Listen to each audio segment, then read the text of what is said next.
En el video anterior te mostré todos los presidentes argentinos que por una u otra razón estuvieron presos. Ahora voy a hacer algo parecido pero con los presidentes de otros países de América del Sur, aunque a diferencia del video de Argentina donde conté sobre todos los presidentes, esta vez en cuanto a los demás países solo voy a tomar casos un tanto más contemporáneos, porque si nos vamos a fijar en el siglo XIX y siglo XX de cada país, seguramente vamos a ver que muchos estuvieron presos por golpe de Estado, intento de golpe de Estado, dictaduras y cosas así. Así que solo voy a agarrar algunos casos más destacados y más contemporáneos.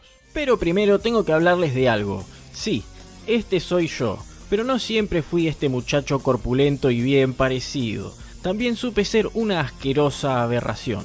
Pero todo cambió cuando comencé a usar Surfshark. Surfshark es la mejor VPN del planeta y te va a permitir navegar por internet cambiando tu dirección IP. Por ejemplo, si te fueras a China, donde reina la censura y páginas como Twitter, YouTube e incluso algunas con contenido más interesante se encuentran censuradas, Surfshark te permitiría cambiar tu IP por la de otro país y así acceder a todo lo que quisieras y de forma segura, protegiéndote de posibles ataques. Por ejemplo, a vos te puede servir para cambiar tu IP por una IP de Estados Unidos y acceder a un catálogo más completo de la plataforma de Netflix o cual sea, por mencionar un caso. Realmente es muy fácil y segura de usar, así que si te interesa podés usar mi código DARODARITO o hacer clic en el link que dejo en la descripción y en el comentario fijado para acceder con un 83% de descuento y 3 meses extra gratis. Además tenés una garantía de devolución del dinero hasta por 30 días. Gracias Surfshark por elegirme. Ahora que todo el mundo ya está más seguro y libre, continuemos con el video. Comenzando de norte a sur, arrancamos con Venezuela y Hugo Chávez, que fue presidente desde 1999 hasta 2013 cuando murió, o al menos ahí fue cuando se oficializó su muerte. Este señor en 1982 fundó un movimiento militar llamado Movimiento Bolivariano Revolucionario 200, y desde ahí en adelante, mientras iba ascendiendo rangos militares, también iba consiguiendo cierta reputación en algunos sectores y se iba encargando de afianzar su extremista ideología tanto como podía para, llegado el momento, poder hacer un golpe de estado y reformar tanto al ejército como al país entero. Al mismo tiempo que Chávez iba haciendo esto, Venezuela atravesaba un momento económico incómodo, ya que después de haber pasado unas décadas de crecimiento gracias a la exportación de petróleo, al caer el precio internacional de este y Venezuela no haber diversificado sus fuentes de ingresos, empezó a caer y esta caída tenía muy descontenta a la población, lo que generó la tormenta perfecta para Chávez y su plan. Fue así como en febrero de 1992, junto con otros oficiales, llevó a cabo su intento de golpe de estado, pero no logró su objetivo y él mismo así lo expresó en televisión. Nosotros acá en Caracas no logramos controlar el poder.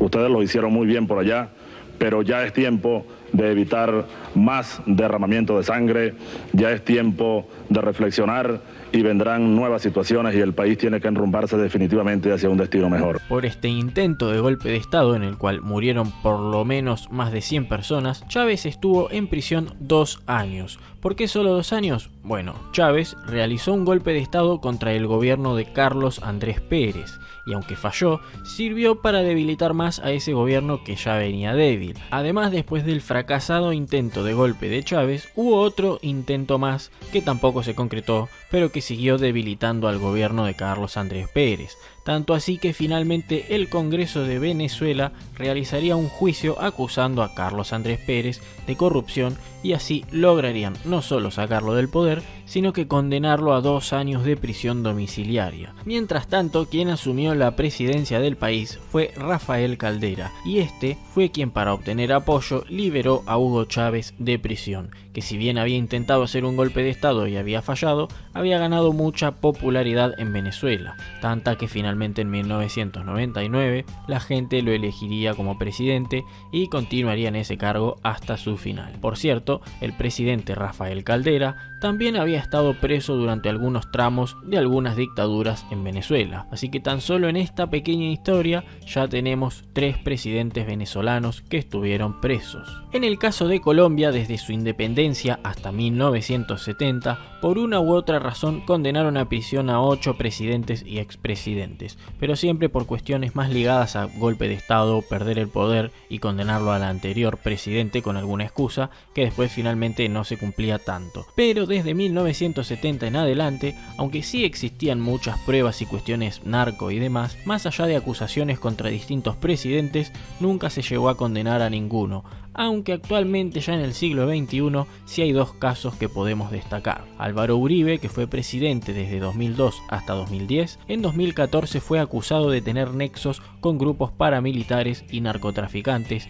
y de incluso haber creado un bloque dentro de un grupo paramilitar terrorista. Todo esto comenzó una causa por la cual luego se lo acusaría de estar sobornando a testigos para que declararan a su favor, y como este tema siguió escalando, finalmente en agosto de 2020 se condenó a Uribe a prisión domiciliaria, y así estuvo durante 60 días hasta que recuperó la libertad, porque aunque el caso continúa y aún a día de hoy no hay sentencia y no se sabe qué va a pasar, se consideró que no tenían suficientes argumentos para tenerlo en prisión. Y el último caso a destacar es un poco vendehumo, pero tengo que mencionarlo. Iván Duque, quien fue presidente de Colombia hasta hace pocas semanas, también en los últimos tiempos en teoría tuvo que cumplir algunos días de prisión domiciliaria, ya que se lo acusó de no proteger adecuadamente un parque natural y de luego no cumplir la multa correspondiente. Pero la realidad es que el tipo no cumplió un carajo la humeante condena. Quien sí tiene dos condenas firmes y de varios años es Rafael Correa, que fue presidente de Ecuador desde 2007 hasta 2017 y es acusado de haber perseguido políticos, de no presentarse ante la justicia cuando ésta lo llamó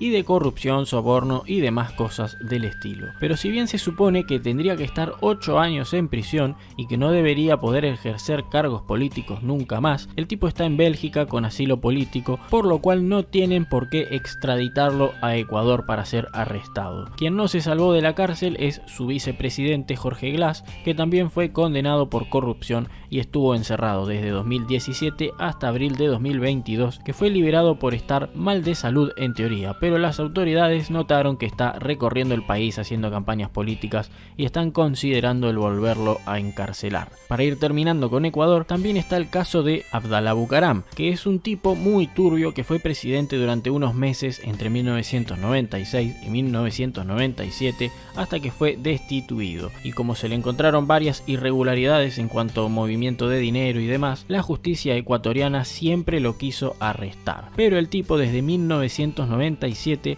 básicamente vivió siempre refugiado en Panamá. Igual en Panamá en algún momento también estuvo arrestado porque se le encontró cocaína. Finalmente en 2017, cuando prescribieron sus causas, pudo volver a Ecuador. Sin embargo, de ahí en adelante ha seguido viéndose involucrado en negocios extraños, tenencias de armas y demás cosas, así que en su momento fue arrestado en Ecuador y actualmente se encuentra en juicio al respecto, pero con ganas de ser candidato en 2023. Perú tan solo en los últimos 30 años tuvo a 6 presidentes que fueron acusados o procesados o condenados, incluso uno se suicidó. Por mencionar algunos casos tenemos a Alan García, que fue presidente desde 1985 a 1990 y después desde 2006 hasta 2011, y en esa última gestión se lo acusó de corrupción y de recibir sobornos de varios millones de dólares. Ya cuando vio que la justicia lo tenía bastante agarrado, acusó persecución y pidió asilo político a Uruguay, pero Uruguay se lo negó y finalmente el tipo se terminó suicidando. Otro caso es el de Alejandro Toledo, que fue presidente desde 2001 hasta 2006, pero en 2017 también se vio implicado en casos de corrupción y sobornos similares a los de Alan García, así que escapó a Estados Unidos. Sin embargo, en 2019 Perú logró que Estados Unidos lo arrestara, aunque en 2020 el tipo salió bajo fianza. Otro que cayó también por sobornos y de parte de la misma empresa, entre otras cosas, fue Pedro Pablo Kuczynski, que cuando estaba por su segundo año de mandato durante 2018 renunció debido a todo este quilombo y finalmente fue puesto en arresto domiciliario durante 3 años. Actualmente se encuentra bajo libertad provisional, pero está a la espera de juicio. Y bueno, existen más casos de destituciones recientes y de investigaciones, pero aún sin condenas. Así que simplemente para ir cerrando por Perú, no puedo no nombrar el caso de Alberto Fujimori, que fue presidente de Perú desde 1990 hasta el 2000, pero que en 1992 se hizo una especie de autogolpe de estado para tener excusa de tomar medidas autoritarias, antidemocráticas, que le permitieran manejar el poder a su antojo. Pero como como durante su gestión los peruanos tuvieron una mejora en la calidad de vida, no hubo mayores problemas. El tema es que en el año 2000 salieron a la luz múltiples casos de corrupción y sobornos a políticos, medios y otras esferas de poder que terminaron no solo con la destitución de Alberto Fujimori, sino que en 2007 recibió una condena de 25 años, aunque en 2017 fue liberado un tiempo, luego fue arrestado de nuevo y en 2022 nuevamente fue puesto en libertad. Con respecto a Bolivia, bueno, en su momento hice un video donde explicaba cómo Evo Morales básicamente hizo 3 golpes de estado en Bolivia. Obviamente que cuando todo esto le explotó en la cara, el tipo se exilió primero en México y luego en Argentina, así que evitó cualquier condena hasta que de alguna manera consiguiera meter a alguien en el poder en Bolivia y así volver sin problemas.